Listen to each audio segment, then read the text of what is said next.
This story is titled, My Wife Wanted a LAT Marriage, but regretted it when her sister got attracted to me. Hi folks, obligatory throwaway account because my wife knows my main, and some friends follow me there. Also, sorry for any formatting issues. Typing this on my phone while sitting in my car because I need to get this off my chest. So guys, I, 36 male, need to share this absolutely insane situation that's been going down in my life recently. Been married to my wife Anne, 33 female, for almost 8 years now, together for 10. Got 2 amazing daughters, 7 and 5, and honestly, I thought everything was pretty solid. Like, yeah, we weren't doing the honeymoon phase stuff anymore, but who does after 8 years and 2 kids, right? We had our normal marriage stuff. Sometimes we'd argue about dumb things like me leaving my work boots in the living room or her spending too much on Amazon, but nothing major. I work in construction management. Started as a regular worker, worked my way up, make decent money, and Anne has this corporate job she seems to like. We bought a house 3 years ago. Kids are doing great in school. We even got a dog last year. Pretty much living that average American dream, you know? Thinking back, though, I should have picked up on a few things. Anne had been different lately. Lighter, happier. More, I don't know, invested in work all of a sudden. She used to just vent about her job like anyone else. Complain about pointless meetings, annoying coworkers, the usual. But lately, she talked about work like it was exciting. And then there was Jim, her boss. At first, he was just a name that popped up every now and then in her stories. Jim had the funniest take in the meeting today. Or Jim's idea totally saved the project. Normal stuff. But then it started shifting. She began mentioning him in these small, offhanded ways that didn't seem like much at the time, but now stick out like neon signs. Like the time we were talking about management styles, and she said, "You should hear Jim's take on leadership. It's actually really inspiring." Or when I joked about corporate buzzwords, and she immediately went, "Jim says those words actually do matter when building team cohesion." Yeah, Anne, that definitely sounded like her own opinion. I remember casually saying, "Damn, sounds like Jim's your work husband. Just messing around?" She froze for half a second, then forced a laugh and went, "Oh, stop. He's just a great mentor." Okay, weird, but I brushed it off. I was on the couch, halfway through a YouTube video about fixing the garage door, when Anne walked in. She had that look, like she'd been sitting on something for a while and finally worked up the nerve to say it. "Everything okay? Kids good? Your parents?" I asked, already half distracted, thinking it was just some random update. Yeah, everyone's fine," she said, shifting her weight like she couldn't get comfortable standing there. I need to talk to you about something." That got my attention. I paused the video and looked at her. "Okay, what's up?" She exhaled. "I think we should, maybe try LAT, living apart together." "Living? What?" "You know, still married, but separate places. Sharing custody. It's a thing. People do it." I just stared at her, waiting for her to laugh or say she was kidding. She didn't. I had to pause my video and everything because I thought maybe I was having some weird hallucination from the cleaning chemicals I was using earlier. For context, everything seemed fine that morning. We had breakfast together, I helped get the kids ready for school, normal goodbye kiss, the whole routine. No fights, no tension, nothing. So this came completely out of left field. I asked her for more explanation about the LAT thing, and where did she know about it? Turns out she's been hanging out a lot with this friend Pat from her yoga class. Pat's like this self-proclaimed modern relationships expert who's been divorced 4 times. Yeah, you read that right.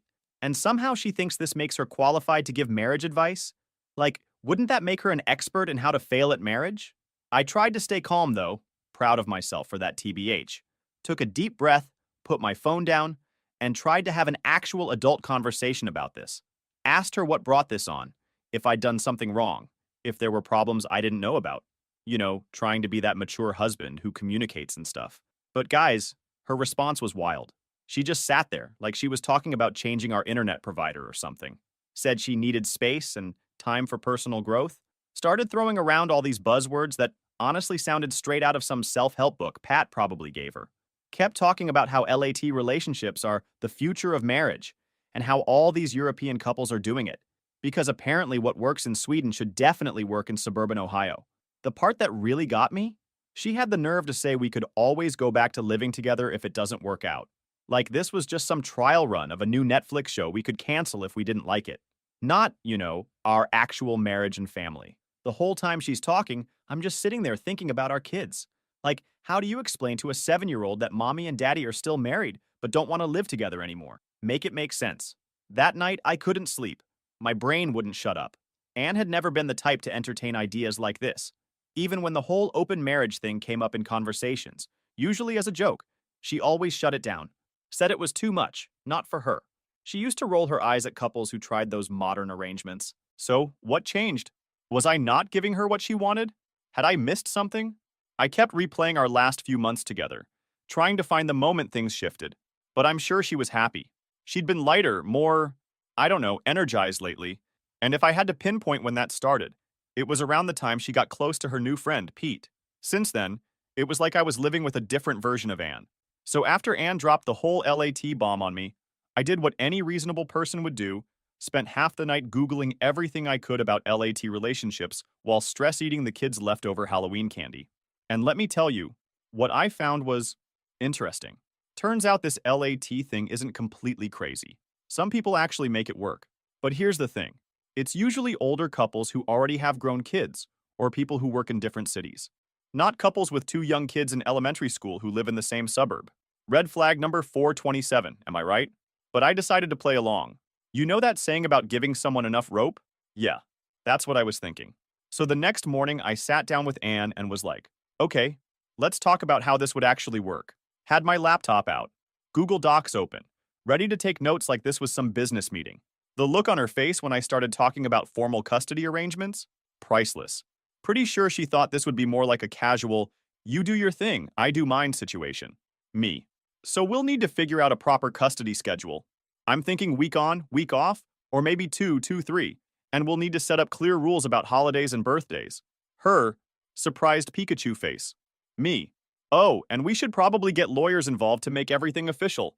You know, so there's no confusion later. Her. Lawyers? I was thinking we could just figure it out as we go. That's when I dropped the bomb that my cousin Kate is a family lawyer. You guys should have seen Anne's face when I mentioned that Kate had actually offered to represent me for free if I ever needed it. Random conversation at last year's Christmas party. Thanks, drunk Kate. Anne immediately started talking about this lawyer she knows through Pat. Apparently, he handled all of Pat's divorces. Yes, all 4 of them. Big surprise there, right? Here's where it gets good, though. I started asking very specific questions about her plan. Who's paying for the second apartment? How are we splitting the bills? What about the kids' school transportation? Who gets the dog on which days? How do we handle medical emergencies? What about parent-teacher conferences?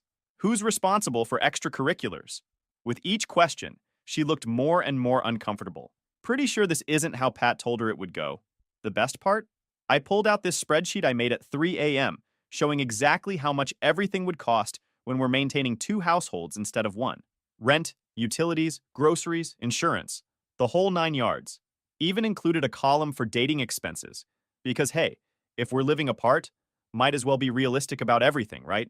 I could literally see the moment it hit her, that this wasn't going to be some fun little independent woman adventure, like in those movies Pat probably made her watch. This was going to be real life, with real responsibilities and real consequences. Then I asked the million-dollar question. So, which neighborhood are you thinking of moving to? The way she hesitated before answering? Yeah, that set off all kinds of alarm bells in my head. She tried to calm herself and said that she's been looking at the Oak Valley apartments. For those not familiar with that area, Oak Valley is this fancy-ish complex on the other side of town. Way more expensive than what we'd budgeted for in my spreadsheet. I ended the conversation there, told her we're going to continue planning later. Now, I'm not the smartest guy in the world, but something felt off. Why that specific place? It's like a 30-minute drive from the kids' school, has no playground, and their units are mostly 1-bedrooms. Not exactly ideal for someone planning to have 2 kids stay over regularly. So I did what any paranoid husband would do, started digging. Turns out one of my work buddies, Dave, has a sister who works at Oak Valley's leasing office. Shot him a text asking if he could get some intel. Yeah, I know that's kind of sketchy, but desperate times, right? Guess who lives at Oak Valley? Someone from Anne's office. The new regional manager she's mentioned a few 100 times in the past couple months.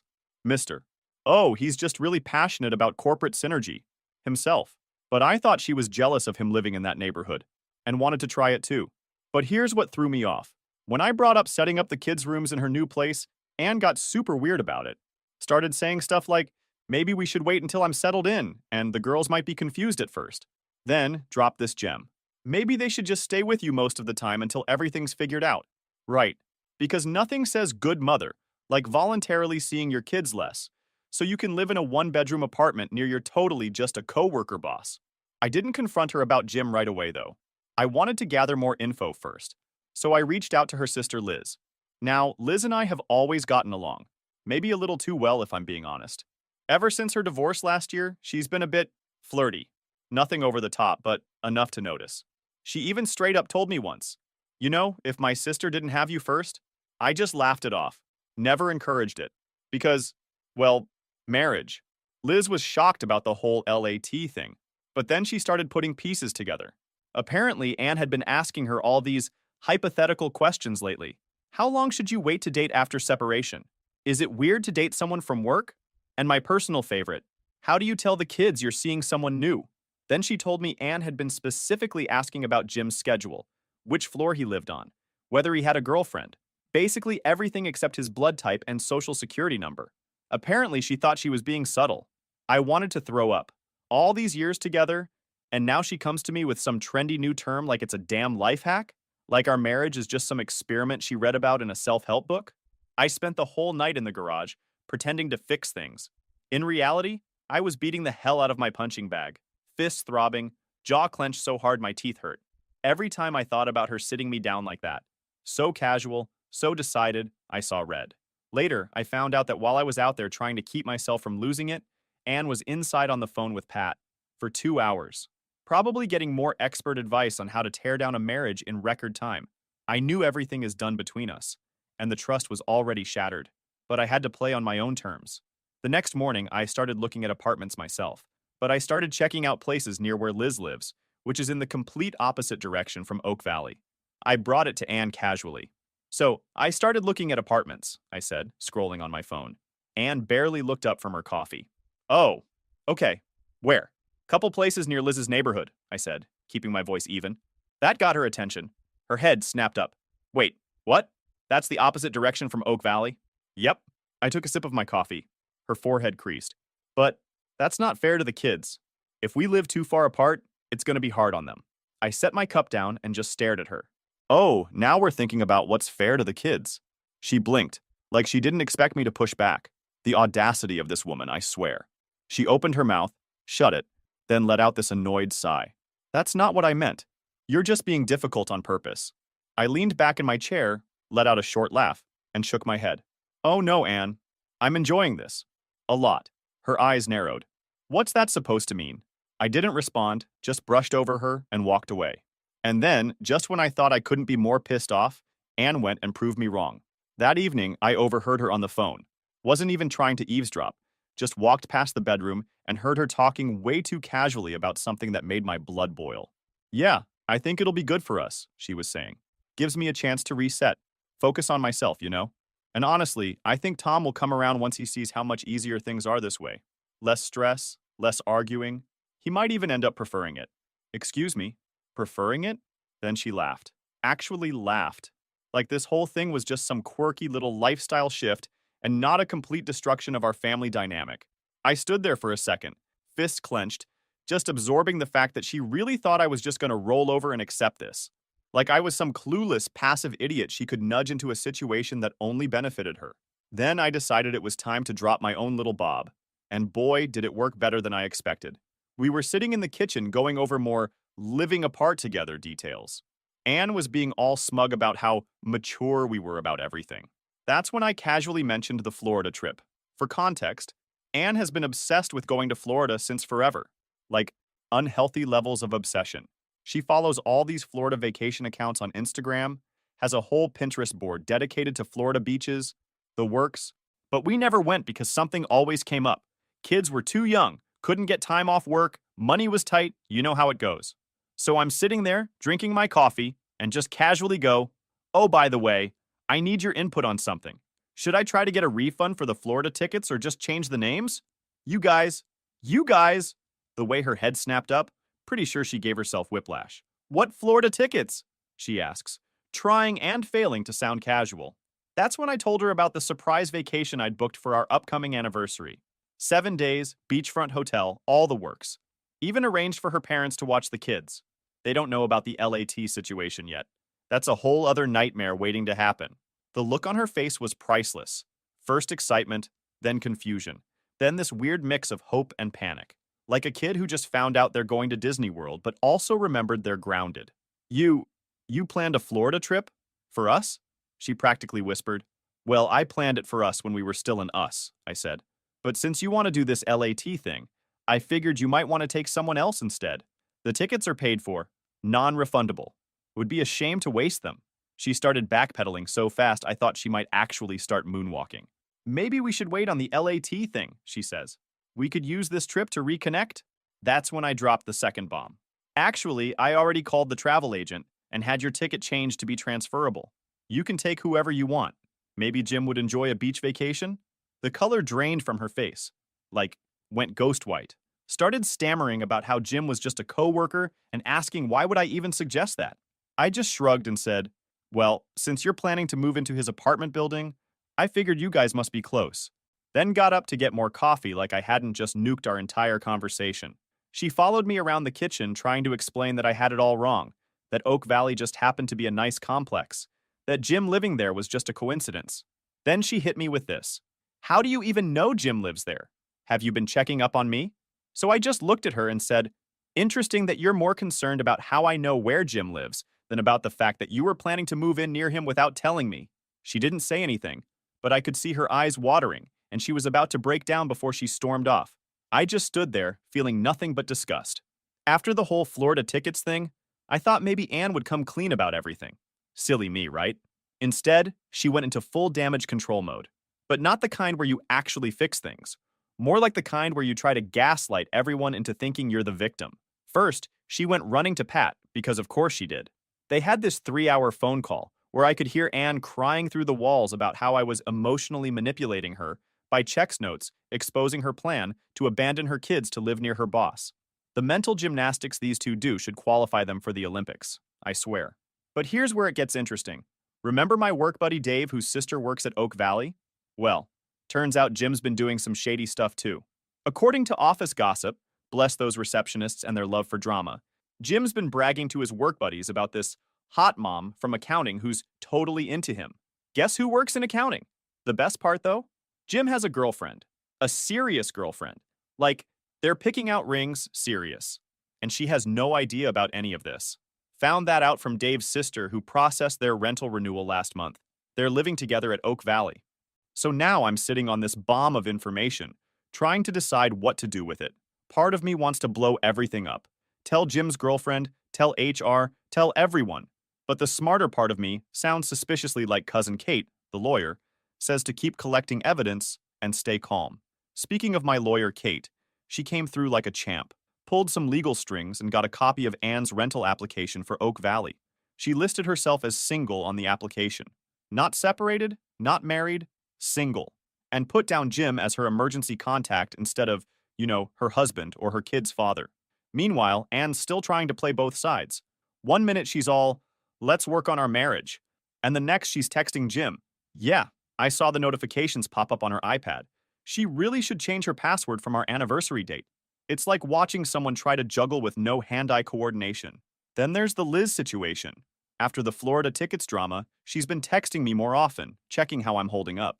Nothing inappropriate, just being supportive. But Anne saw one of her texts pop up on my phone while I was making dinner.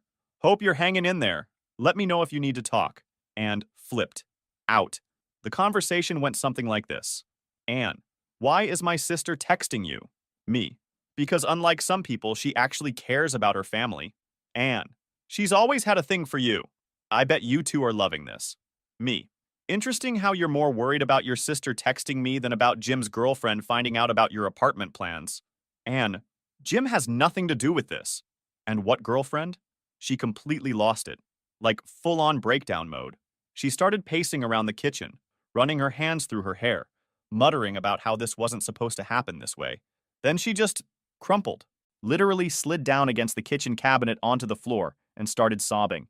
You're going to leave me for Liz, aren't you? She choked out between sobs. That's why you're moving near her. You two probably planned this whole thing. I just stood there for a minute, remembering how everything was fine and how she ruined everything. You know what's funny? I finally said. leaning against the counter. You're sitting there crying about me potentially leaving you for your sister, which isn't happening, by the way, while you were literally planning to move into your married boss's apartment complex. The mental gymnastics here are Olympic level. She looked up at me, mascara running down her face. I wasn't, it wasn't like that. I just, I felt stuck, like life was passing me by. And Jim, he made me feel, let me stop you right there. I cut her off. Because if the next words out of your mouth are about how your taken boss made you feel special while I was busy providing for our family and raising our kids, I might actually lose it. That set off a fresh round of sobbing. I never meant to hurt you, she whispered. Or the girls. Oh God, the girls. What have I done? That's the thing, Anne. You did mean to hurt us. Maybe not consciously, but every step you took, the LAT suggestion, the apartment near Jim, putting him as your emergency contact, listing yourself as single, those were all choices. Choices you made knowing they would hurt your family. She just sat there crying. And honestly, it didn't make me feel better like I thought it would. Just made me sad. Sad for our kids, sad for what we had, sad that she'd thrown it all away for some fantasy that was never going to work. Then she said something that actually made me laugh out loud. But Pat said this was normal. She said all marriages go through this and that LAT would save our relationship. Pat? You mean the woman who's been divorced 4 times? That Pat? Yeah, great source of marriage advice there. I'm so stupid, she whispered, more to herself than to me. No, you're not stupid, I sighed. You're selfish. There's a difference. Then she looked up at me with these huge, teary eyes. Can we fix this? Please? I'll do anything. I'll quit my job, cut off Pat, go to counseling, whatever you want. Just please don't leave me for Liz. And that's when I realized she still didn't get it. Still thought this was about me and Liz, or her and Jim, or some other external factor.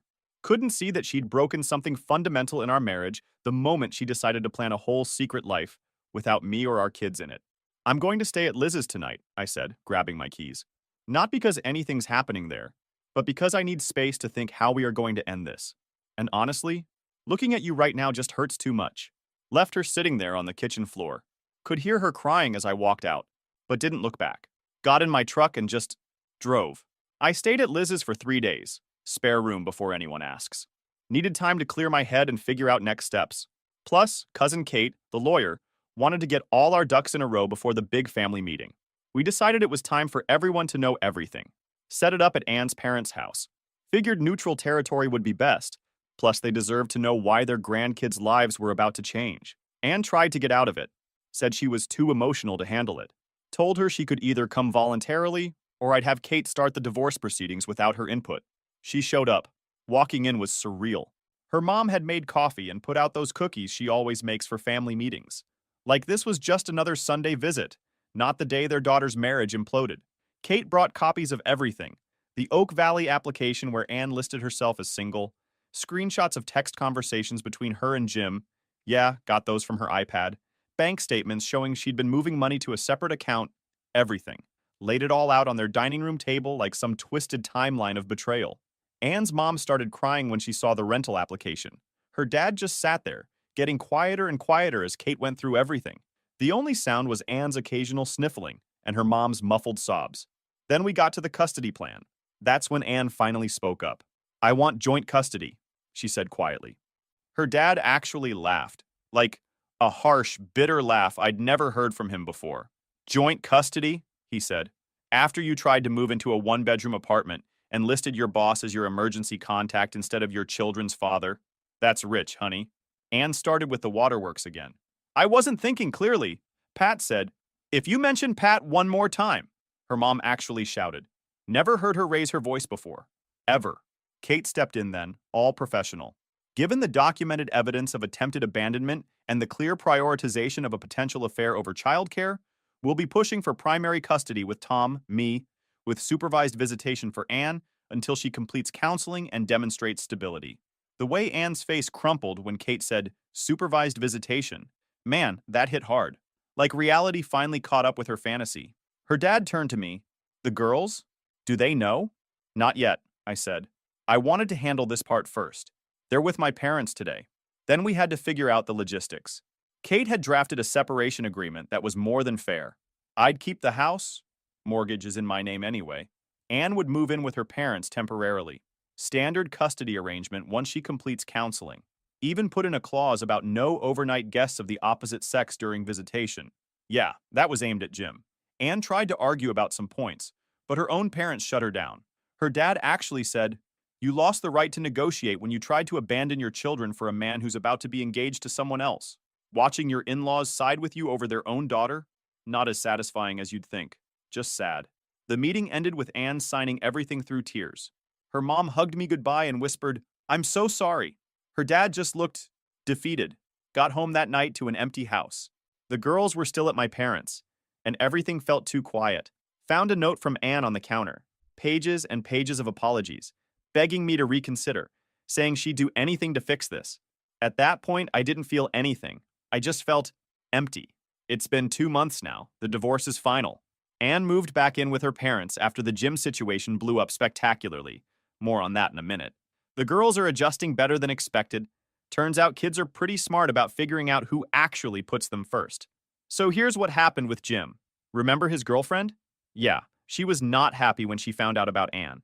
Actually showed up at Anne's work with printouts of all their texts. Guess I wasn't the only one checking iPads. The whole office got to watch Anne try to explain why she was planning to move into their apartment complex while listing Jim as her emergency contact. HR got involved. Both Anne and Jim got fired. Karma's a beautiful thing, isn't it? Pat also got what was coming to her. Turns out I wasn't the only husband who was tired of her modern relationship advice. 3 other couples from Anne's yoga class came forward about how she'd encourage their wives to try LAT, or open marriages. Her ex-husbands had a field day with that one. She's apparently moved to Florida. Ironic, right? To find herself, or whatever. Speaking of Florida, something interesting happened with those tickets. Remember how Anne was so worried about me and Liz? Well, turns out she wasn't entirely wrong to be worried, just wrong about the timing. After everything settled down with the divorce, Liz and I started hanging out more. At first, it was just family stuff with the girls.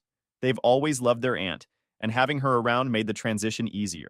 Then it was coffee to discuss Anne's latest drama. Then dinner to vent about dating horror stories.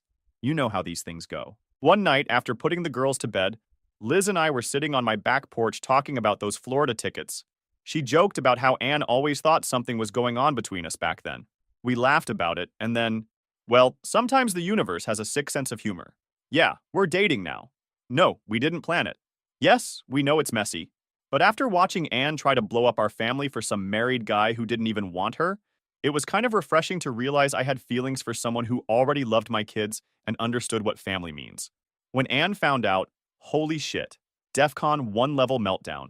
Called her parents screaming about how we'd betrayed her. They just hung up. Guess they remembered how she was ready to abandon her kids for Jim. She even tried to use it against me in court to get the custody arrangement changed. Kate shut that down real quick.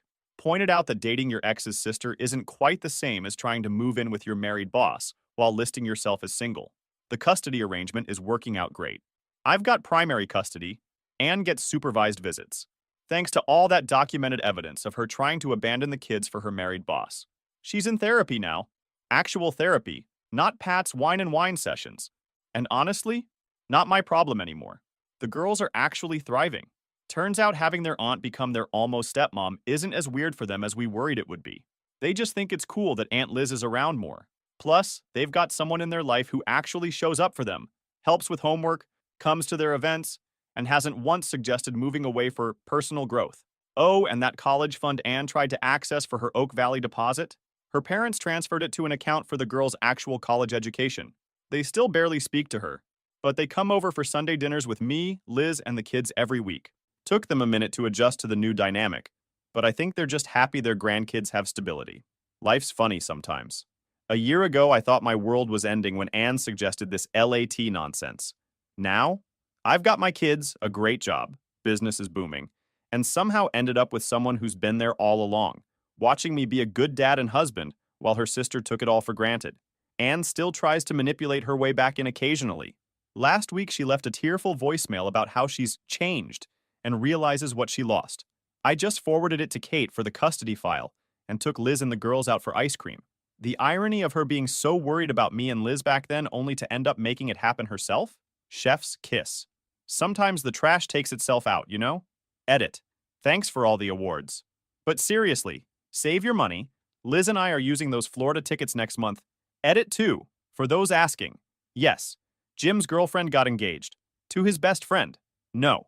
We didn't send a gift. Edit 3. Update on Pat. She's apparently writing a book about unconventional relationships. Guess she'll have to add a chapter about how pushing LAT ended up getting your sister your man. TLDR. Divorced the wife, got primary custody, dodged the LAT bullet, and ended up with her sister who actually values family.